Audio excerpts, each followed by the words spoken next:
I want my listeners to just not feel alone, to feel empowered, knowing that they're not alone. Yeah. In power of numbers, and know that like everyone's waiting for you on the other side.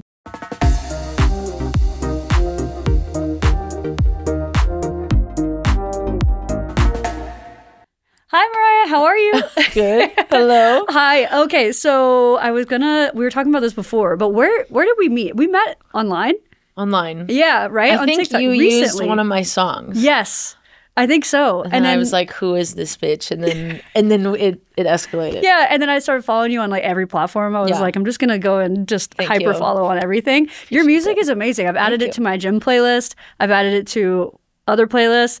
We'll get into that for sure. But it's really amazing. So I can't wait to like unpack everything and talk about it all. But before we go too much into it, I would love to talk about where you're from originally. Are you from Los Angeles or? I'm from San Diego. San Diego. Yeah. Okay. So Cali girl. Do you Cali feel girl. West Coast Cali girl is a part of your core? Or, yeah. Okay. I'm like, I could not imagine living anywhere away from the ocean. Okay, yeah. Or like in the cold. Yeah, I'm very spoiled, and I just could not even imagine. Like I can't imagine having to shovel snow or like pick ice off my windshield to go places. Like that wouldn't work for me. You're like, it's not happening. Yeah, I mean, Los like, Angeles has its cold days where I'm like, wait, it's kind of chilly out. Is it warmer in San Diego? Anything under 70 is too cold for me. Yeah, right. You're like, I can't do this.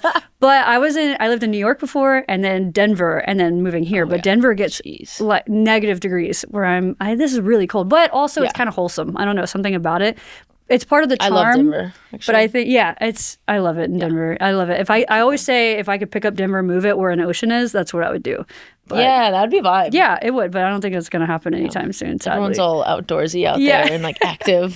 Yeah, so did you move to Los Angeles for music or for actually just for school? Okay, yeah. And sports. I went to Cal State Northridge, and they're D1. Okay. And so they were like letting me play on both the volleyball and the track and field team. Okay. And so it was like a kind of a no-brainer for me, and close enough to home, but like far enough away, and that's I could great. Drive home on the weekends if I wanted to. And that's awesome. So full-time athlete. Have you always been an athlete, even from young age? Yeah, like probably like 3 or 4 is when I started playing like t-ball. Okay. Yeah. Soccer. Right. Super lesbian of you. Super queer. Super queer of you. So yeah. I had 3 uncles. So okay, yeah. Yeah, my mom had a twin brother, so it was like immediately. Okay. And my grandpa, like everyone was like immediately sports.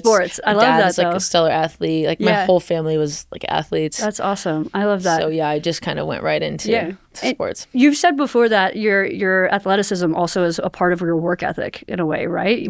That's kind of helped you build that competitiveness to you, or what do you think? I think it's hard for me to sit still. Yeah. I think I'm really good at working back from a goal. Okay. You know, I don't really like to sit and wait for things to like come to me. Yeah. I like to just do it. I love homework. I love being like, oh, I want to do that, and someone saying, well, you're going to have to do this, and then I go do that. Right. Okay. Yeah, I love that kind of stuff. I mean, similarly, I think for the same kind of background, I grew up, my dad played professional soccer, not to the extent of like professional, but Beckham. Like younger. Yeah, right. It's not Beckham. Mr. Beckham. Imagine I just dropped that right now. I was like, my dad was Beckham, actually. How do you feel about that?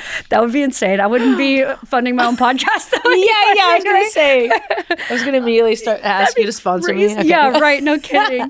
No, but my dad played, my whole family played sports. And so I, from a little kid, I was always a tomboy playing, football, rugby, soccer, softball. Again, super queer of me, but yeah, I can relate to that. I feel like being in sports at such a young age created such an ambition where I was like, not only ambition, but it wasn't all about winning, but it was always about the drive of like, how do I continue to push myself to get to the next point? I would imagine, especially someone that went to a D1 school, is the same. Yeah. And it was kind of like I really wanted to earn a scholarship, and I was just walking on. Yeah. Any walk on, they want to hopefully earn a scholarship or whatever. And it was a huge goal that my grandma and my nanny had set for me in high school. And I really wanted to achieve that. Okay. Because she had passed away when I was in high school, and so I was like, no, I'm gonna go do it. Yeah. So it was kind of like I was really on a mission, as well as like it being really cool that I could play both sports that I wanted to. Yeah. So it was nice. That's amazing. It's also in her honor, and also that's I love that. It's like the setting the goal thing, It's like very important to me. Yeah. And I understand pivoting like really well, and like when things just like aren't gonna pan out, and having to accept it and pivot and like move forward. But it just was one of those things that like, luckily I was just fortunate enough to like keep working at, and it just happened. So no, I love that. And so talk to me a little bit more about your family. Is that, are you close with your family? Do you have siblings? What's that like? I would say I'm close to my immediate family. Okay. Yeah. I have a pretty big family. Okay. Most everyone is kind of everywhere and estranged a little. Like I mentioned, like my nanny, when she passed away, it kind of derailed my whole family. She was kind of the glue, I think. Yeah. And I have a lot of addiction problems in my family. You know, it's like there's always some shit going on. Yeah, and I would imagine, and it's definitely something I would love to talk more about, and eventually we get into. I would imagine that's also a part of your work ethic too, because of course, in the not counterintuitive, but the opposite side of that, you are wanting to work harder for yourself to make a name for yourself, which you have been doing. And I applaud you for the way that you've built up your platform and your music. It's really incredible. I don't know. It's really awesome to see that, especially as a woman entrepreneur, you know, your own boss in many ways. I think that's just really amazing. And then, so when you came out, what was that experience like? Was if you were close with your immediate family, were they kind of open-minded, especially being West Coast? It's typically more open. At that point, it was really just like my mom, and then my dad and my stepmom at the time, and my half-sister. Those are like my immediate family, I guess. And I was in college. Okay. And I had a long-term boyfriend. Okay. Yeah, like 4.5 years. We lived together, and, you know, as the story goes, you fall in love with your teammate, and you gotta pivot. Not the pivot. You know, you gotta figure it out. That's a big pivot. It was a big pivot. And it wasn't a surprising pivot to most people. Okay. But it was a little bit of a shock to my mom. I don't know if it was a shock. I think she probably knew. Okay. You know, when I was a kid, but I think that there was an element of, you know, when you come out and like you don't even tell yourself yet because you don't know what is going on. Yeah. Yeah. And I think what I've kind of, I don't know, reflected on is that I think my mom and I were very close, and I think she thought I would have told her. Okay. And come to her. And it kind of just happened where she just found out about it. I see. So she was snooping, so that's on her. Yeah. You found out you know, before I was that's on her. Yeah, fair. So also, just my mom wasn't very well at the time anyway, so it was kind of it was just a rough go. So it was tough with my mom and I. Okay. Yeah, because I think there were some trust issues going on both ends, and I didn't know what the heck I was doing. Like, I didn't know, am I going to end this 4.5-year relationship and just start dating this, you know, girl that I barely know, and she had a boyfriend, and it was just kind of a weird, you know, but I just had to follow my gut, and I was always the girl on the team that's like, if someone was going to be a lesbian, it's going to be Mariah. Yeah, you know, like it was kind of like that. And you know, I identify as lesbian, I identify as queer, but I'm also like very bisexual. Yeah. Yeah, but I have been only dating women since I switched over to the dark side. Since you pivoted. Since I pivoted. Yeah, and so it was tumultuous for sure. For sure. Well, I think it was also toxic too. The relationship, of course, the first relationship, like it just was so toxic. Yeah, and, you know, I think that's the thing with coming out stories is, I mean, from what I've seen or heard from a lot of people who've come on here, it's like it's not as easy as you have an experience and then you come out. It's never that simple. It's like it's not only just you coming out, but it's also you being typically with another person, y'all figuring out your friendship and the dynamic of what just happened, being confused. Then you have the layers of your family. Then it's like, do I have to make it this big ordeal? Do I have to come out on Facebook or online or whatever it might be? Yeah. And there's layers to it. And I feel like even still having a public platform, I feel like I'm coming out every single day. Or if I meet someone new, I have some straighty best friends. I call them my straighty best friends. And I'm like, every time I meet their friends, I feel like I have to come out again. And I get red and I'm like, oh, I don't want to have to explain to everyone that I'm queer. But it's an interesting thing. I've been out for 12-ish years. We are kind of in a perpetual state of coming out. Yeah. It's hard to, I don't love coming out culture. I do think it's like just silly, and I think we shouldn't really have to do that. Yeah. I'm lucky I surround myself with people where I don't feel like I have to. That's good. Yeah. And, you know, we're in LA. Yeah. It's like, it's much easier. For sure. I've definitely had my experiences of discrimination, but yeah, you know, I just don't frequent those places. No, that's good. And I'm glad that you have such a community around you. I feel like that's also why I really wanted to do this podcast too, is I'm from Tennessee originally, and where I'm from in the South is like the Bible Belt area, and like I had no one coming out to it. Yeah, they got like Jesus billboards out there. Actually, it's like serious business. Yeah, like Sundays are Jesus days, like you know, and all the businesses are closed, and churches every day. You know, it's a lot, and so exactly. And so for me, it was very isolating and very confusing, very confusing. So the reason I wanted to make this podcast too is to explain that, you know, we're all going through it in different ways, and like for the people who are in more isolating parts of the country, like they do have us, even if we're on a digital platform or somebody that they can look up to and not feel as alone. See the representation. And I did like a thing on YouTube a while ago over quarantine, actually, because when I started kind of picking up fans and like figuring out that I had a platform and, you know, et cetera, and I did a video about coming out, and just like, because people would ask me, how do I come out? And like, there's not one answer for everybody, because everyone's in such a different circumstance. And I'm also very aware that we're so fortunate to be in California and to be in LA, you know, out of the whole state. And so, you know, you have to be even careful in our position where people do look up to us. You have to be careful in giving that advice. Like, we can't just use this blanket statement of like,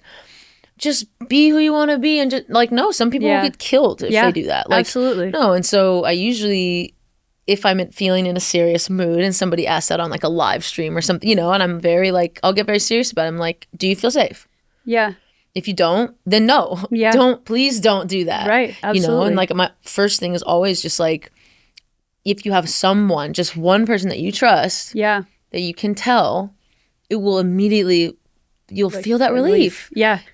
And if that's you that you need to do it first, then tell yourself, accept it yourself. Yeah. You know, it's like when you watch like a thriller and you find out who the killer is at the end. Yeah. And then you're thinking back you have that flashback of the whole movie, and you're like, oh, that thing and that thing and that thing. And so like, I felt like coming out for me, oh yeah, that thing, that thing, that all thing. Adds like, up. It all adds up. And it wasn't like, I've kind of been the same person my whole life. Right. It's never really shifted. So it didn't feel as like a shock to me. Yeah. Okay. I wasn't like, oh no, I was like, yeah, I had a crush on that girl. Like I knew that. I knew that then.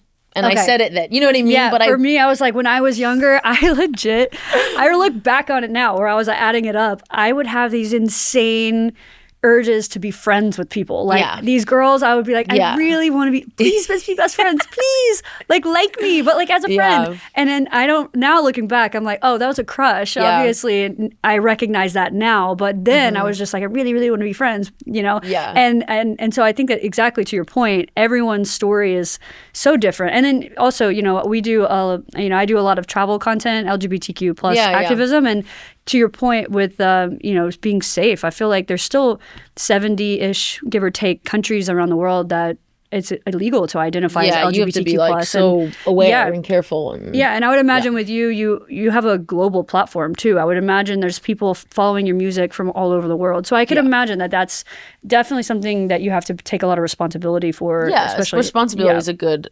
word I would use for that. When you have a platform and you have people that, when you are saying, I wish I had this representation growing up, and now you are that representation, like keep it in mind that like not everyone grew up in San Diego or you know, and so Tennessee, it's like so it's also, you know, for me, you know, traveling especially, I can only share my experiences, but also I am a white woman who could be straight assuming if I needed to be. Totally. Not everyone has the privilege of being able to be straight assuming in situations and where be it's comfortable scary. in it. Yeah. Like we can do it comfortably. Right. Some people can do it, but they might not be comfortable. Right. Like know? I could cover up my tattoos even when I don't want to, but not everyone has that presence. And I think that is something that I love that you're saying is like, there's that perspective that everyone's situation is so different. And so I think I like that you keep that in mind as well.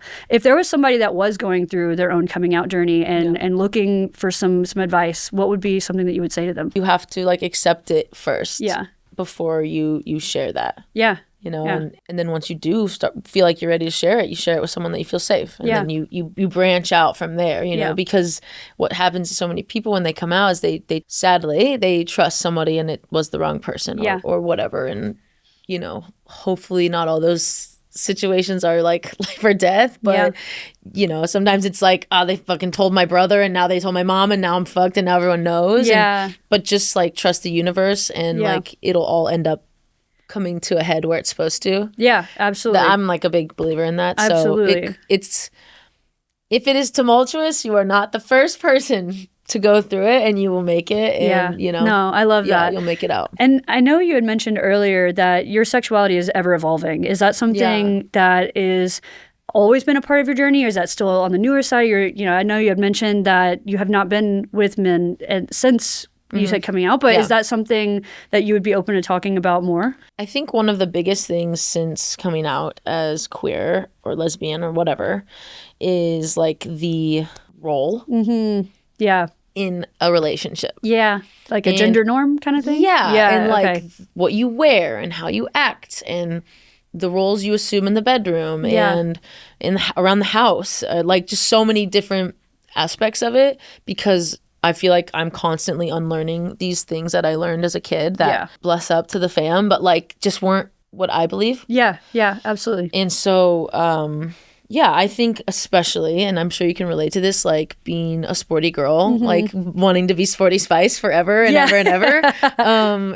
I've had a tough time going back and forth between my masculinity and my femininity. And so many different things affect it, like the weather. Like if I'm cold, I tend to dress more mask. Okay. You know what I mean? No, because absolutely. the clothes are more comfy. Yeah. But if I'm cold all the time, now everyone thinks I'm masked. No, yeah. And, you know, when it's summer, I'm in like shorts and crop top, like exclusively. And then people are commenting on it like, oh, we're girly today, and it affects me. Yeah. Okay, yeah. And I don't want it to, because I'm typically pretty bold and I kind of brush it off, but it affects my inner, like, oh, is this not me? Yeah, the way Am that I you not carry feminine? Yourself. Right. And so it's so weird because I've been told my whole life, like, you have such a feminine face, and like, you know, you are, no matter how masculine you try to be, like, you have a feminine whatever. And so when I get people that are like, whoa. Yeah. Because maybe they met me when I was in a mask outfit. Yeah. Because it was a cold night. Well, I think that's what just being human is so nuanced. You don't have to fit. And I think that's what I love talking about this on the show too, is breaking the mold of labels. Like labels can be great for community building and first time meeting people, I guess, you know.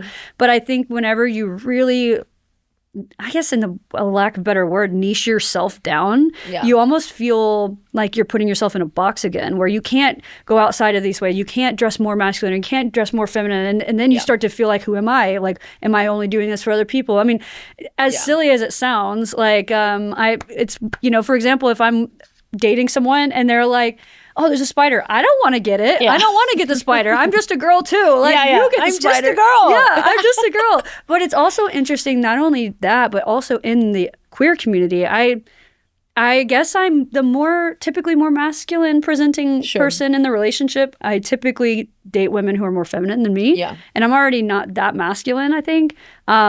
But it's interesting how I'm perceived by other masked women sometimes. A lot of times they'll like bro me out and like punch my arm or like high five me. And I'm like, I'm just a girl. I'm also a Pisces rising. So I know you're a Pisces. Okay, so Pisces. I have a lot of feelings, you know? And so it's interesting how not only gender roles as a human, but gender roles within the labels of our own community are very fascinating.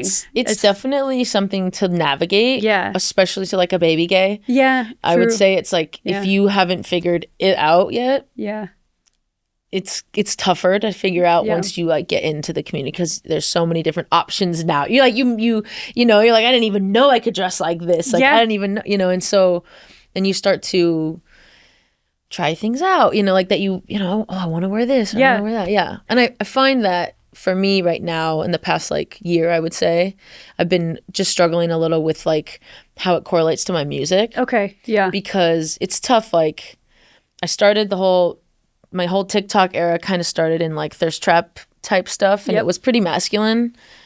I guess I didn't like think about it then. Like I just was doing that. It was very Hey Mamas and whatever. And like, I don't know, I just was enjoying it, so that I could then launch my music career. Sure, yeah. And, you know, but then I put sexy music out and everyone loves it. Okay, yep. And I I want to be like the femme. Yeah. Like, you know, like, and so it's interesting because I've got all these femmes that are loving my music and they're like daddying me. Yeah. But I don't always feel like that. Yeah. Well, I think that's kind of why I really am drawn to your music, though, because as someone who's not super masculine, so not super feminine, but I also love certain parts about my masculinity and certain parts about my femininity, and it changes every single day. Yep. I like that because I feel like you're the representation I didn't have in a way, you know what I mean? Which I really enjoy watching your content and your music, and I don't know, I think Thank you. Maybe in a way, I heard something the other day that was like, if you don't see your story being represented, it's up to you to create it. Sure. And I feel like that's the epitome of what you do for a lot of people, because the same with the industry, which I definitely want to get into, is the industry is like, again, putting you in a box and saying this is what works and what sells for other people. So you have to do that. And now your brand is that, and it can only be that. And I think that you're kind of just, no, like, I want to be me, which is the nuance behind it. And it's like figuring it out. And that's like the whole part of the whole process of expressing through art. Yeah. Is figuring it out. So like, I'm going to do things that in a year or maybe a month, I might not resonate with it because I'm like, I don't know why I did that. I was figuring it out. Right. You know? And I think too, like, to your point, like, you feel like you resonate with some of my music. Like, I have this one song, Alpha, and, you know, it's very like mass, like, it's like, it's toxic masculinity, I would say. Yeah. Like, a lot of people are like commenting about that. I'm like such a golden retriever. Okay. Yeah. I just like popped an edible one night and for 30 minutes wrote that song. I wrote it in 30 minutes and I was like, I'm going to be like sexy tonight. And I just like did it. And I was like, man, people are going to love this in the bedroom. You know, like people love being told what to do or they love telling someone what to do. Yeah. So in my mind, I was like, this is good for everyone. Like, people are going to feel sexy and people are going to feel like dominant. Yeah. And so it's so interesting how people perceive it because some people are very offended by it. Yeah, interesting. And I did this thing at this festival where I walked around and like interviewed people and I was like, you know, what does the word alpha mean to you? Yeah. And almost half the people were like, I hate that word, you know, blah, and they were so negative about Interesting. it. And then I would say, so who's the alpha in this? And they would immediately point to someone. Yeah. And I'm like, so if you think it's you've already terrible, broken it but in your you mind. know exactly what I'm talking about. Interesting. And that's like where, like, you know, people are so quick to like want to be woke and cancel things and I get it. Yeah. I get being woke. Yeah. And I get holding people accountable and having, you know, morals and values and keep looking out for communities. But you can't be, you know, so contradictory. No, absolutely. I almost and feel then like play the song later in the bedroom. Yeah, and then also be dominant later. I'm just like, so, you know, Interesting. Yeah, so it's like an ever evolving thing where I'm like trying to figure out like you said, every day you feel different. Every day. I can be different the same day. I can wake up and be like crop top shorts girly, and then at night we're going to the club and I'm like, I'm wearing my fucking joggers and a baggy t-shirt and a chain, you know? Literally, when I came in today, the person one of my friends that runs the studio was like, oh, looking very masked today. I was like, I feel very masked today. I don't know why, but maybe later I won't. I don't know. But ironically, to your point, and now I think about it, I was making the joke to kind of like beat myself to the punch where I was like, should I sit more masculine? Like do this? But I was like, why am I making that joke? You know what I mean? Yeah. Where it kind of makes you reevaluate what that means to you and why is it important that you line up with all the things that what you think masculine means. I don't know. It's just interesting, right? I don't know. Sometimes too, there's like a role or behavior that people associate with these certain looks and expressions. Yeah. And so when people like, see, oh, you're more masked, like, oh, are they going to be a douchey, right? It's like, no, I'm sweet and I'm a lover and I, you know, like, but everyone has sex. Yeah, no, exactly. You know, so like, I think that's where I'm kind of at. And, and as far as like my sexuality, that's never really like changed. I've always liked just everyone. I'm just kind of like attracted to what I'm attracted to. And does that also play a role in your music? I mean, I know your music is definitely, it talks about that, you know, in the lyrics and everything, but I think is that something that you really want to bring forward in your music, is talking about kind of all the umbrella genders of, and sexes and I think right now, when in my writing and all the sessions I've been doing a lot of, I don't know, when I'm writing, I'm thinking about guys for some reason, not in a sexual way, but in more of like a, you wish you could have me, but I like, but you can't kind of vibe. But when I think that way, I think about guys. Okay. Yeah. So it's interesting. I think like differently all the time. And it also just depends on like, I don't know, what I'm feeling that day and like who I want to sing about and what is inspiring me, you know. I've been writing a lot recently, like a lot of songs in general, but the ones that I feel most inspired by after the session are the ones that are feeling a little more rebellious and are talking to that point and are shedding light on this like fucking like men just like running everything and telling us what to do and telling us how to be, and when we don't do it they get upset, and if we, you know, I just like actually wrote this song. It was called I Said What I Said. Okay. And that's what I did. Maybe it's called. I can't remember, but it's basically like they tell us to shut up. They tell us to mind our own business, to stay in our own lane, and we don't belong in certain rooms. And so then we go do that, and we create our own empires, and we thrive even when we're oppressed and told to, and then they have to find a way to snuff us out over there. Yeah. You know, because it's like women just are constantly upsetting. Yeah.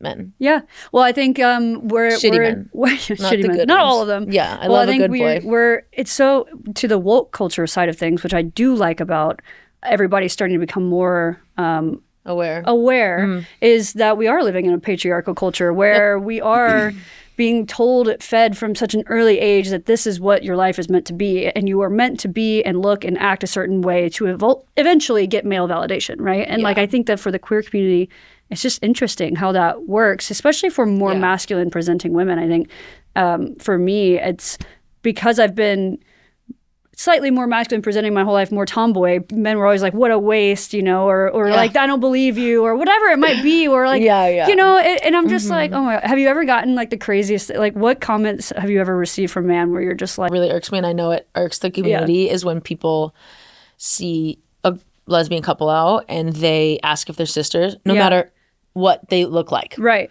No, yeah. They could be like, totally different. You just want to know if we're dating. Yeah. And I think I hate that. That's my least favorite. If you ever see me out, please don't ever say that to me. Yeah. It really irks me. No, absolutely. Because it's, well, a lot of times if you don't have any similarities at all, you're just doing it to be an asshole, right? Like a lot of times they're just. Especially if you're holding hands or you're like touching or you've maybe kissed once already in this in the environment. Like, they just want to talk to you. And it's also degrading in the process. It's literally just. I don't go up to every hetero pairing out and like ask them if they're brothers. Siblings? Have you seen siblings are dating? Have you seen that Instagram? I have seen that. It's giving that. I have seen that. Brother? Cousin? Brother? Yeah, so I think that's probably my least favorite thing. Yeah. No, honestly. Or like just it's either they ask that or if they can join or watch, and I'm like I just no. Go for the elbow.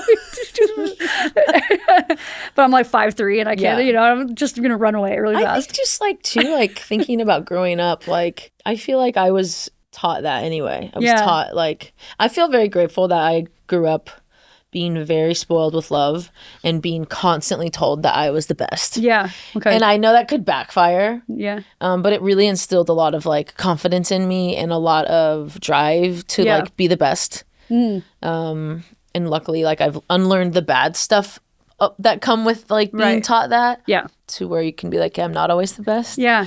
But it's hard to do sometimes. I think that like that also just instilled so much confidence in like who I am. Yeah. Because if someone told me I was not good enough or what, I was like, yeah, who are you? Yeah, I'm like, tell me. What do you mean I'm the best? I'm number one. Yeah, I've done the work. I've been number one since I was 5.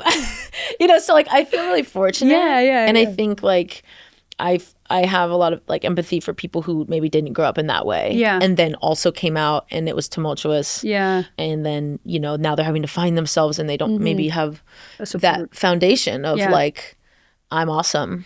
Yeah. It's hard to find that on your own. Absolutely. And I know you spoke a little bit about your family earlier and some of the struggles and the hardships that your family has gone through, whether it's through substance abuse or legal issues. And how did you navigate that? And or is it still a process of your healing journey? Growing up, it was like normal. Okay. My family was like kind of like that toxic family that like, have you seen Haunting of Bly Manor? No, but it sounds scary. Manor. You haven't seen those like spooky limited series on Netflix? No, see, I'm terrified of scary. I can't even do Casper. Okay. Casper's where I crop. It's basically just like these toxic families and like they're kind of cursed, you know? Okay. And like my family has always been just toxic. Like we love each other. We will always show up when we need to, but we're always in trouble. People are fighting or whatever. Okay. But we would always get together. Yeah. You know, we were always I grew up at my nanny's house mostly, and that was our place. Like that was where we did all the holidays. That was where we did weekends. Like, you know, it was just like that was the place. And so, yeah, it was pretty normal to have like the cops called after a family party. Okay. Or, you know, like it wasn't like too abnormal for me. And I think when I got a little older, I realized that not all my friends had that situation. Yeah. But there was so much love. Okay. Yeah. You know, like everyone loved me so much. I was kind of like the star kid of the family, to be honest. Yeah. When my nanny passed away was when everyone kind of really dispersed. Okay. And when, you know, money, you know, there's money to be had, that's when things get really icky. And you know, you have people that have all these substance problems and they have money now, and you know, it kind of can be really ugly. Yeah. I just kind of, you know, was really motivated by getting out of there and going to college. I started some really drastic boundary practice. Okay. Yeah, like pretty young, I would say. And even like my junior and senior year were really tough. Okay. Because my nanny passed away like my first weekend of my junior year. Right. It's like, you know, right when you get your license and right when you start doing shit you shouldn't be doing. And like, you know, and you kind of you're a little bit of an asshole to your parents. Yeah. Just, And so it was like just a tough time for sure for me and for my family, my mom and I. I just was like, felt a little survival-y to me. Okay. Emotionally. Yeah. Right. I just broke up with a boyfriend. Like I always had a boyfriend. I'm like a serial monogamous. Okay? Yeah, I'm the same. And I had so many boyfriends. Yeah. Like I was always had a boyfriend. I was, you know, and so breaking up with him, and I was kind of starting to date this other guy, and who ended up being my 4.5 year relationship. And he was a huge part of like me making it through a lot of that stuff. Yeah. Absolutely. Which is like, you know, having to support someone, at least to support. And I had a lot of friends too that did too, of course. Right. Like friends' parents that were helping me with my college essays and, you know, my college applications. And my mom wasn't really super in tune with that. And, and my dad, like I didn't see my dad all the time. I saw him like weekends and stuff like that, or he'd come to games or whatever. But he lived like a little bit farther away. Okay. And so it was we got a lot closer when my nanny passed, just because I had one less parent figure. You know, it was he definitely like stepped in. Okay. Where it felt like maybe he was just a little farther away. Got it. Okay. Yeah, and then I don't know, just I think it sounds like a lot of and I could be wrong, but it sounds like a series of mini to probably major heartbreaks between the people who are supposed to by mold be there in a way, but you know, you had to find and source that through other people, which is I'm sorry you had to deal with that. I think for similar, I have a birth father I never really met, was raised by my adopted father, but then, you know, my whole family is just a disaster mess. Like I'm closest with my two sisters, but I mean, they all live in Tennessee, and it's really hard for me to go back to Tennessee. It's like triggering in its own way. I'm sure, yeah. Tennessee is like it's very different mindset. My two sisters are at least like very open-minded, have always been like my support, but the rest of my family, I have no contact with my mom for a couple of years now. My dad recently, and we are now going no contact. So it's just very interesting with family. But to your point, it's like, what does that mean to me now? What if I don't have them? Who are my family? Who is my chosen family? And like to what you said is like, it comes in all different forms, whether that's not just your friends, but your friends' parents and you know, relationships parents and relationships family, and like what that extension of family and chosen family looks like. And I think that's also why I really believe in chosen family, because absolutely nothing makes me more angry, to what you said before, nothing makes me more angry when people are like, well, that's your blood family, like, you know? Okay. And I'm like, and I didn't pick that. Yeah, right. I did not pick this years before I was here. Right. So it's just, it's like goes back to so far back to like tribal. It's so tribal. I'm a very tribal person. When I think about chosen family and I think like going back as a kid, I always, because I grew up, so my sister's 7 years younger than me, so I was an only child for 7 years. Okay, yeah. And then when she was here, we didn't live in the same house. Interesting, okay. So I grew up an only child, basically. Right. And, you know, I loved school. I loved going to school because I had people to play with and talk to and like, you know, and I remember like parents, like, you know, I would always say hi to, you know, oh, hi, Mrs. Smith. Oh, hi, Miss. I was like so that kid. Yeah. And I was troubled. Like I had a lot of shit going on at home, you know. I had like, my parents were split. My mom's dating, you know, some new people. My mom has a drinking problem. My family's a disaster. I've got like all the D's in the book, OCD, ADD, ADHD, you know. And so just like was going through a lot, but I still thrived being around people. Yeah. Or even if like I was kind of a fat kid, like even if I was being made fun of, like I still chose to be around people. Yeah. 'Cause I'm just a very tribal person. Yeah. Like in general, I feel it in my core, you know, like. So, yeah, chosen family is really big for me. And I think as a kid growing up and, like, having to do a lot of parenting, like, as a kid, you know, you really learn that. Yeah, and there's a lot of, like emotional, like, regulating that you know, learn. And you take it into your adult life and you have to unlearn it. And, and the boundaries are really important. And I think that's what helps you separate your blood family or your given family and your chosen family, you know? Absolutely. And I'm like addicted to self-help books. I don't know why. I feel like every time I read one, I'm like, level up my avatar. Like my sim character just got a little bit better. Yeah. But I just read one recently and it like blew my mind. It was all about, I think what was it about?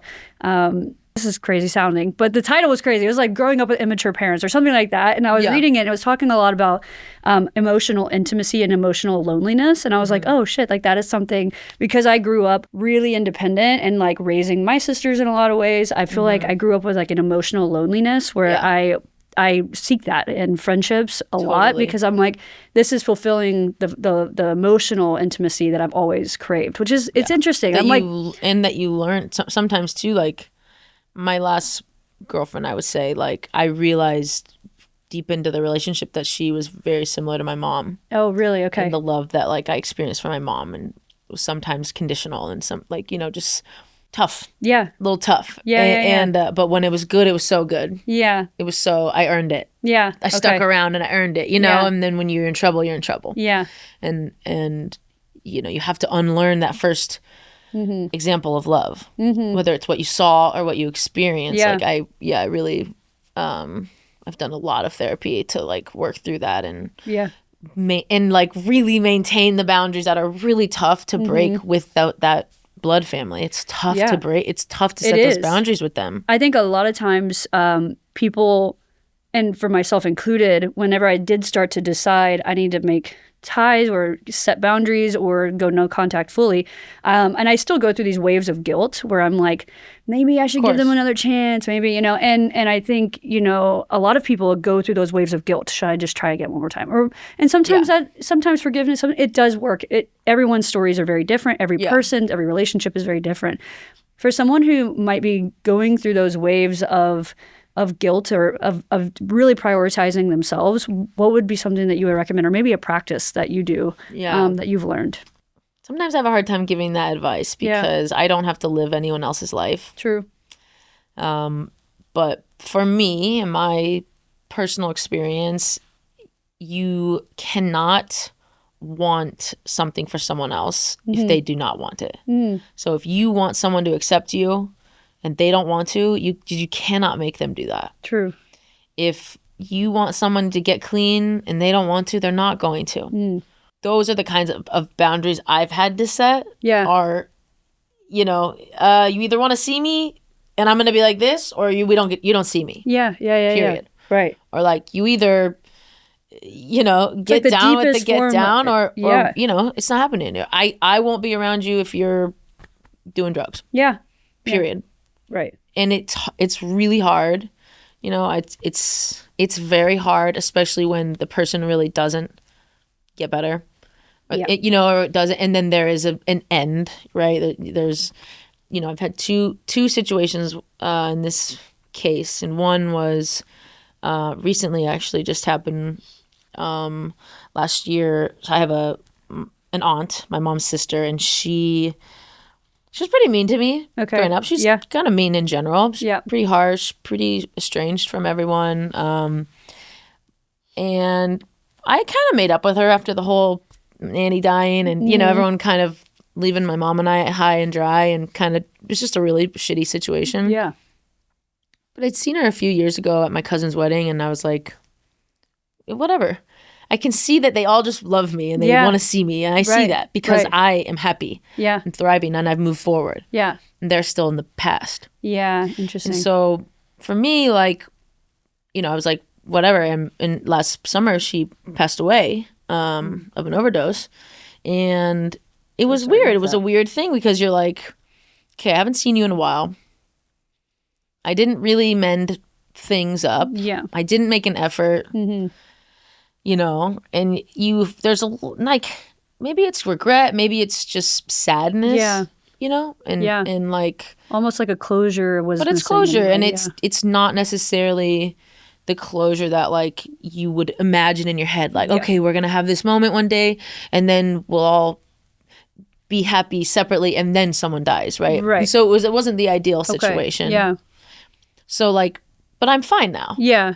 You know, I've grown through it. I'm like, you know what? I set that boundary, and like I was better for it, and you know, that's that. And and I would say the other one that I experienced was much more drastic, and was with my mom. And my mom was on meth for 5 years, and it was part of that. Those 5 years was when I came out, and it was very difficult. And luckily, she's clean now, and you know, we have a great relationship. But I'm happy to hear that. I had set some serious boundaries. Okay. And you know, I kind of was going through my therapy, and I was feeling really good about my boundaries and really good about my decisions. I still felt that guilt. I still felt that want for her love and for her time. But I had to remember that it's when she was on that shit and when she was that way, she wasn't really like what I wanted. Right. You know, it wasn't real. The relationship with the mother that you have in your head, I'm sure as well. Like, it's not really the same person at that point that you wanted her to be, I would imagine. Yeah. And it was tough. And then, you know, a year or so, I don't know, goes by, but there was a suicide attempt situation, and that luckily didn't work out. Yeah. But that could have been really tough because I set those boundaries. Yeah, absolutely. But through that, and through it not working out, not you know, being successful, and me having to reflect what if it was, and knowing that like I set this boundary and she didn't come around. Yeah. And it wouldn't have ended well, and she did leave me technically, you know, I had to really grow through that. Yeah. And you had to go through that for you first and foremost. Like, there was, and again, how you said before about if people can't do that for themselves, you have to let them, right? But I feel like you had to do that for yourself, and you did it, which is, I mean, that speaks to your character as well. But like, I think you recognize that you needed to do that for yourself, and it sounds like you did, which is, and it's tough, and it's tough when like these two examples, like they didn't pan out in a way where the person decides to change and they come around and you guys are harmonious and it's great. Like both of those situations did not end well. Right. My mom now, but like it didn't. It was felt like a boundary gone wrong, you know? Right. Like you'd think, oh, I would have regretted it. And I didn't.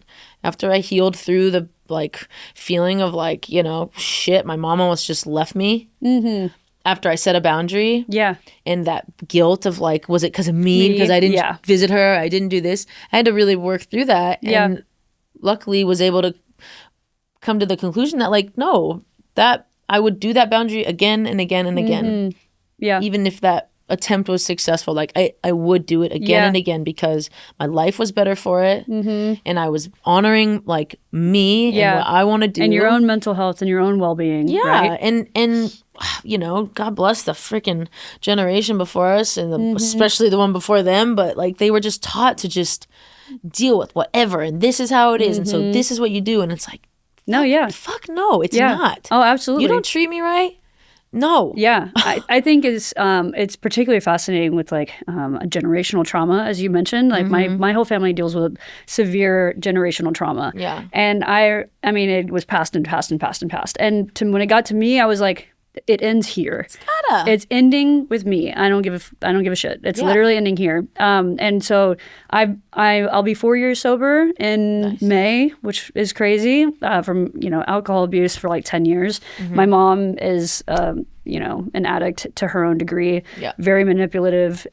But it's kind of what you said. It's like when I made the decision to go no contact with her, I decided to get clean because I also was like, I don't want to be this person that I've become because this person is also not who I enjoy being around. Like I'm going to lose all my friendships, all my family, everything. Totally. And so I decided to get sober, and I had to do that for me. That was my boundary where I was like, okay, I'm killing myself in self-destruction because of her, but that's not helping anyone else. And I'm also ruining all my friendships, all my relationship and everything. Yeah. So I was like, I need to do that for me. And I still to this day go through the waves of guilt and should I give her a chance? And then I hear something from my sisters and I'm like, no, I made that decision for the right reason. And it changes for everybody. But it is interesting because I thought maybe if I get sober, then our relationship will change. And the hard part for me was realizing that it didn't. Yeah. And the hard part was realizing that me being sober was never going to fix our relationship. Yeah. It was going to fix the relationship I had with myself, it was very hard to get used to that. But no, I appreciate you opening up about that. I feel like substance abuse is really difficult. Family is just so hard to navigate because again, you're tied to them by blood. So it's deep. It runs to your core in so many ways. Even chosen family is still family, absolutely, hands down. But there's like a core, like to your blood, really, of people you know. I'd say especially with your parents, like they're just the only people, and your siblings, I guess too. They're just the only people that have known you your whole life. True. Yeah. Seen all your things and looked out for you when you couldn't look out for yourself, and so there's like a really deep loyalty. Yeah. I think that comes from that. Yeah. That's true. Not even like a blackmail kind of vibe, like they know everything. Like no, it's just like there's, I think, an instinctual loyalty that comes with that. Like someone, like they raised us and they took care of us when we could not fend for ourselves. And so it's like we didn't choose to be here. Y'all put us here, but it's fine. That they did. It's true. I think to me that's where it comes from. I feel that, and I feel the nostalgia of like the good times. I think that's what. Absolutely. I feel like there is this deep sense of loyalty and a deep sense of nostalgia. And whether the nostalgia is an accurate portrayal of what actually happened or if it's like what I wish happened more often, I don't know. It's very interesting. How you thought it was. Yeah. And then it's like you said, when you talk to your other friends and your other friends are like, wait, my childhood wasn't like that. And I was like, oh, just me? Like, it's like, oh, it's very fascinating too. Yeah. But that's why. In all that, like I feel... usually when I do like open up to people that know me like briefly and have hung out with me multiple times, like they're pretty surprised to hear any of my like baggage, if you will. Yeah. I like that you just because I am so happy. Yeah. I'm so positive and I'm so happy and optimistic and I've been through a lot. Yeah. And it, I just am very lucky and happy and grateful that I made it out. Yeah. And I'm the person I am. Yeah. And I wasn't just gifted it. Like I had to work for it. At a certain point, I had to really start working for it. Yeah. But I'm just really grateful that. Well, I'm happy that, and I would imagine, going into your music, that maybe your music is also that coping tool. Yeah. To get through not only the mental health, but also your own self-discovery. And then are you able to share more about that? Is that a tool, like a therapy almost in itself? Yeah. I would imagine. I think my whole music career has just been an evolution of like, when I was younger, I was like kind of like a bedroom cover girl, taught myself how to play guitar and was more of a coping thing and expressing and whatever. And then when I was finished with sports, like I was like done. I had done this competition TV show and I met all these other semi-professional exercisers, like athletes, and I was like, I'm just not passionate like this anymore. I love music. Yeah. And so it completely switched and I was like, I'm going for it. And that was when I started like expressing all the things that I had maybe like felt when I was younger and growing up. Okay. And then like as I've expressed more and more and more, not that my music content gets more diluted, but it gets more creative. Yeah, okay. In the beginning, it feels really painful and really deep rooted and like what I really needed to say. Okay. Yeah. And now I get to say what I want to say. Okay. And I get to share what I want to share. I love and that. Sometimes I'll go to write and something has to come out. Yeah. And it will. Interesting. And those are really special songs because it was something that you needed to say to cope or, you know, whatever. Because that's what music was as a kid, like consuming or doodling, you know, and maybe not sounding good, but it just the act of it was very therapeutic. Creative expression. Yeah, absolutely. And just like, you know, you look up to these artists, you like, there are certain artists, I think, especially for millennials, like the Jonas Brother and Demi Lovato and like Hilary Duff and like that era was very interesting because I think it was like kind of to me like the last of like the radio, and you're really true, and we're really listening to all those songs over and over and over, and it was really like an Avril Lavigne for me was like my big one.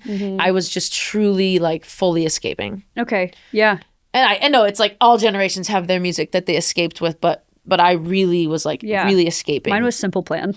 Oh yeah, I love Simple Plan. Yeah. Oh my god. Welcome to my life. Yes. Yeah. On the roof. I'd be like it's crying. I'd be like, it's too much. Welcome to my life. But like that was you know how I used music then. Yeah. And so it's really, really cool. I actually like literally just yesterday wrote a song about like this full circle moment I've been feeling lately where I was them. I was my fans. Okay. Yeah. You know, it's so profound to be creating music and giving it to the world, knowing that like somebody could be like in their room because their mom's having a party and there's like a bunch of 25-year-olds and you are trying to go to sleep because you have school the next morning and you're listening to a fucking Now 27 on your CD player. Now 27. But you know what I mean? No, like to absolutely. get through that night. Yeah, like, and it goes back to the nostalgia that you were talking about. Like that is tied to a memory, that is tied to childhood, that is tied to self-discovery, that is tied to everything. Yeah. Like you said, you were the fan that once needed that music to get you to the next point in your life, which is really, I love that. And it's cool too now being older and like being queer adds like an additional layer. Yeah. Because there's an additional layer of like, not only am I talking about a breakup, but like if it's a little girl that like likes her best friend that just got a boyfriend. Yeah. You know, now she also has like a queer artist to look up to. And so it's really special to do that. And it's I think one of the most important things that most artists should always remember, and I think people do lose sight of it a lot, is like that your music is for your fans. Yeah. It is for you first, but it is for your fans. Yeah. Because you are it was you. Yeah. So it's like it's a I love that. It's a cycle. I've never thought about it that way. You think it's for your fans, but that was you. Yeah. So it is for you. So even if you're like only creating for your fans, like that was you. Yeah. I mean, in a way, and I hope I'm not overstepping, but in a way, you've become the person that you needed as a kid, which I think is really beautiful. I feel like it's like you said, you're now creating this music and creating these outlets of positivity that maybe you were once searching for as a kid, which I think is really impactful. And I think I had them. Like I said, like I mean, obsessed is like a very calm word for like how I felt about Avril Lavigne. Okay. Like I just like I felt like she was disgruntled too. Like in my head I was like, I should be like you because of all the shit I'm going through. But I wasn't, you know. And so like it's really nice to feel like I'm someone else's Avril Lavigne. And like I get very special messages from fans, and they're just touching, you know. It's like so nice. I'm sure you get a bunch of them too. And it's so special, and like it's even more special when I perform live and I get to like be right there with people and get to hear them tell me, you know, like, oh, your song, It's Not a Phase, like I came out to my family, and it's like, or I came out to my husband, you know. I get a lot of those. Get a lot of women that have come out to their husbands. Okay. Yeah. And that's very special to me because yay. Yeah. Another win. Flattered. No. But you know, it's just that's so hard. I actually genuinely can't imagine like having kids and a husband and finding parents and that are still alive, and you're 45 and you fucking know you're gay. Mm-hmm. How do you get out of that? Yeah. But these women are doing it. Mm-hmm. And men too, people are doing it, or coming out as trans even, it's so, so it's very profound. It's probably one of my most intimate songs, Not a Phase, that has really, I've seen the impact. I honestly, I love that. Special. I really love that. And I think it's really empowering too, because I get messages sometimes from people from like in all over the world. I've had messages from people in Tunisia and Russia and in South Korea, like in every parts of the world saying, and in their language as well, sending us messages, and then I'm like Google Translate. I feel and that. I think and then I'm Google translating back. Yeah, and then I'm sending them it back. I'm like, I got you. I love Google Translate. Yeah. I think that is, we talked a little bit about this over chat, is like talking about your why. Your why is like the core purpose of who you are and what you want to do with your life, and the impact you want to leave behind. What is the impact you want to leave your listeners when they're listening to your music? I want my listeners to just not feel alone. That's for sure. Like first and foremost. And then I think that I want them to feel empowered knowing that they're not alone. Yeah. I love that. Because we're not all after the same thing. So I think just you're not alone. Yeah. Even if I don't know exactly what you're going through, like something like it. Yeah. You're not alone, and feel empowered by that in power of numbers, and know that like everyone's waiting for you on the other side. Like, it's so. It's beautiful. That's big. That's the biggest thing. And so on a different, kind of the same note, a little different, but okay, so your song I Should Have Known was recently on Temptation Island, which I love that show. I don't know why, it's literally my toxic, I love people it. Are really like, going I don't want this toxicity for my life, but I will gladly watch someone else. Yeah. Well, you talk a little bit about the full circle moment before. Yeah. How was that? Was that feel like a full circle moment? Was that like a high, a career high? Yeah, I think in the world of songwriters and artists, independent artists, there are people who have their so many songs in these shows, and to them it might be like, oh, drop in the bucket, because they've had so many, or it's easier to get that sync than a feature film or something. But like, I'm all about celebrating every single little win. I love it, because that's fucking cool. And like, I FaceTime like all my parents. I feel like I have a bunch of parents now, but like I got my mom and my stepdad, whatever. Anyway, my stepmom, and I FaceTime them and was like, all right, I need you to go to Netflix. I need you to, you know what I mean? I'm like, put your phone up. I need you to go to Netflix. 52 or and they're like, and they're like, what? My mom was like, what? I'm like, just do it. And she's like, oh my, and then you just like see, and it's just cool to like, it's just cool. Yeah. Think about like when we were kids, like it would be so cool to see your song on a show. Yeah. That you wrote, that you actually wrote. And then your voice is on there. Yeah. And it's like, and then they say, I Should Have Known by Mariah Counts on the text caption, and it's just like a really cool. So awesome. And I'm constantly, 13-year-old me is constantly stoked for me now. Yeah. It's in everything. It's surreal. It's so surreal. It's awesome. I mean, I love that. Is that the same feeling that you get when you're performing live as well? 100%. I would imagine, because you've performed on stages, with other people like Doechii and Princess Nokia and like big time artists like Chapel Road. We did that weird gay music festival, she likes to call it. I love it. Yeah, no, it is very cool, and I feel cool. Yeah, like you should. And I will say, like, I should. feel really cool to be on a stage doing something that a lot of people don't have the courage to do. Yeah. Or the work ethic to get there to do. Yeah. And I feel really grateful that like I am who I am, and I'm up there like sending a message. Okay, yeah. Because I know I'm a good person, and I know I have great intentions, and I know that my message is like pure and real. Yeah. And comes from a good place. Yeah. And it comes from someone who has been through it, and who understands the importance of like potentially this performance. Yeah. This performance could be like make or break for somebody. Yeah. I've had people, I just had an acoustic set in Charlotte actually, and this girl was like, yeah, this is my first time like going out by myself. You know, like going to anything in public by themselves. Yeah. And the like moments like that are really important to me. Yeah. And for as long as I can, I will also just always try and hang out with my fans as much as possible. I love that. Like I'm obsessed with it. Yeah.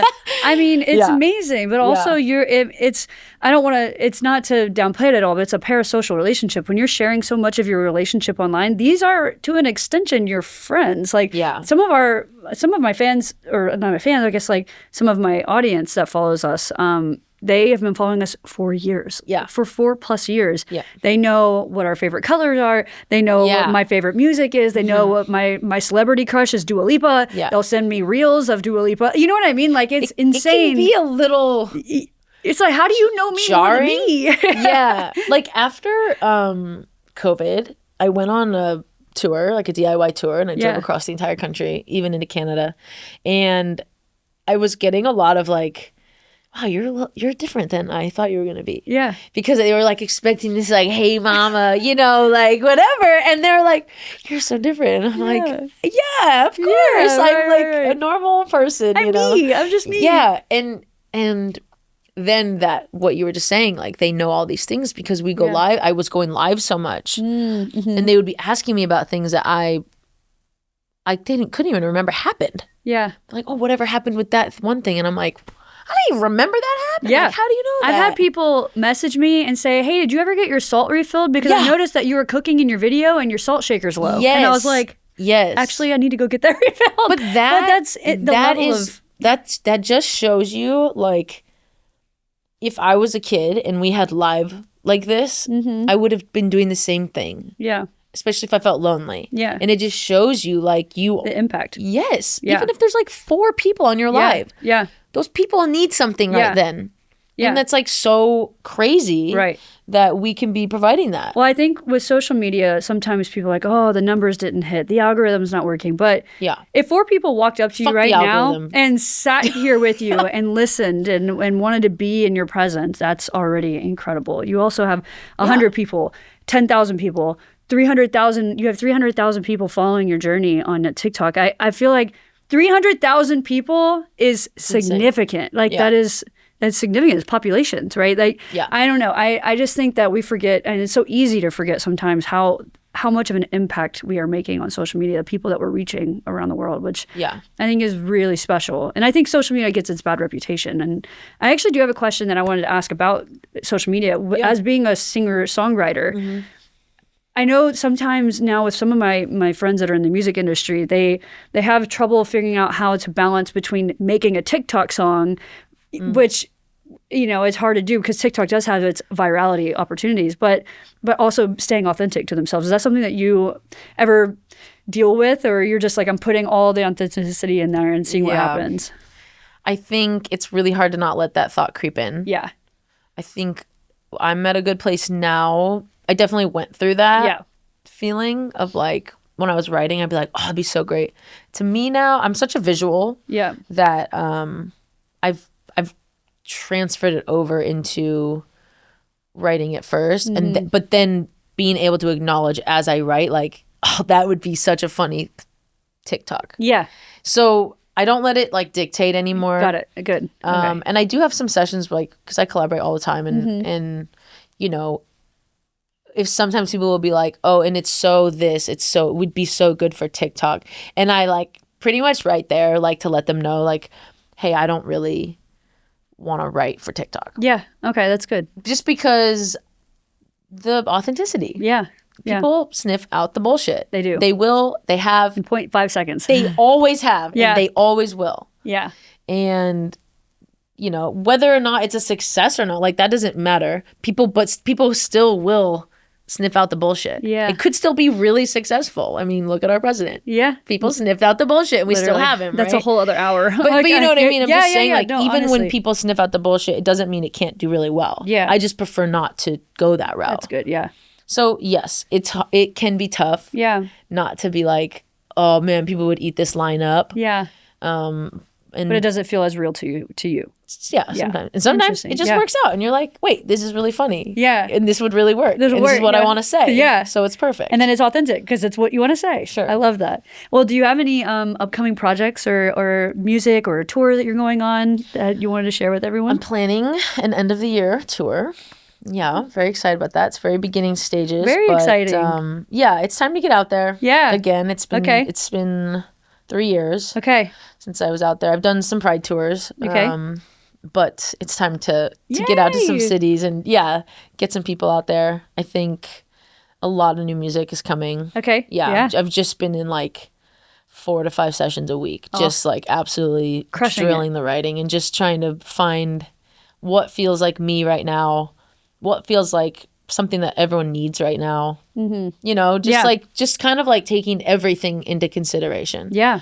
I love that. And just it's kind of where I'm at right now. I'm excited. Trying to collaborate with like other artists, you know, to like reach other fans. I love it. You know, just that end goal is just like make an impact and reach as many people as you can. I love it. I love it. Oh, you'll have to let me know when the tour dates drop because I want to come. I want to be front row, be like, the whole time. I will do it. That was so fun. I mean, I have a couple of funsy questions because I know we got deep in here today, which was good. Okay. So just some random funsy questions. Okay. I forgot I wrote this one down. It's so stupid. Hit me. If you could replace your hands with an inanimate object for the day, what would it be? I don't know why I was thinking a chopstick. Like, I feel like that would be very limiting. Yeah, that's fair. I feel like you could do it with music or something. Yeah, like what? Just one day? Yeah, one day. Just one day. 24 hours. That would be crazy. Can't be an animal. I mean, what animal would you put as your hands? Like a shark or something? I don't know. I don't know why I went chopstick. That's really limiting. You're right. Yeah. Because you're basically just cutting your fingers off. You're basically just, like... You're so right. That's basically just... I don't know why a lobster comes to mind too. Wait, a claw. I think maybe like a paddle. Ooh. Like a racket or something. Ooh. So you could like play... Like really good tennis? You could still play sport. Yeah, but it'd be like attached. So like... I'm going to go with shark like pickleball. Ooh, I like that we're swapping one for each hand. A shark and a paddleball? Oh, you wanted both? Be the same? I don't know. I guess no, 2 sharks would be too much.